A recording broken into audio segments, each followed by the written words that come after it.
Mietit terapiaan tuloa tai psykologisen avun hankkimista. Kuka meille tulee ja miksi?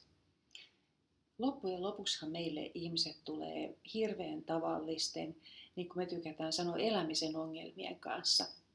Et monestihan nämä näyttäytyy kaiken näköisinä oireina ja oirekuvina. Puhutaan masennuksesta, ahdistuksesta ja uupumuksesta kaikkein tyypillisimmin, mutta oikeastihan kysymys on siitä meidän näkökulmasta, että ihmisellä on elämässään joku pulma, jota se ei osaa ratkaista. Ja Esimerkiksi mitä? No esimerkiksi se, että niin kuin ei pysty ratkaisemaan sitä, että miten toimisi jatkuvan työkuormituksen kanssa esimerkiksi. Että ei kerta kaikkiaan löydä siihen ratkaisua ja sitten vaan jotenkin niin kuin ajan mittaan rusentuu sen niin kuin taakkansa alle. Joo.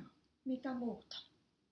No niin kuin me tiedetään, niin ihmisillä voi olla oikeasti kaikilla elämänalueilla just tämmöisiä niin kuin solmukohtia ja pulmia, mihin ei omat eväät eikä kavereiden apu eikä sukulaisten apu riitä.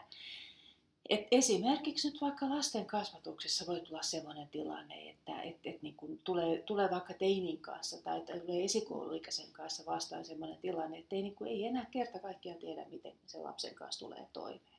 Tai ettei tiedä, miten tulee sen puolison kanssa toimeen. Juuri niin. Kaiken näköisiä kuvioita, mitä nyt ihmisillä oikeasti elämässään on ja niin kun, minkä kanssa monesti vähän turhankin pitkään yritetään pärjätä.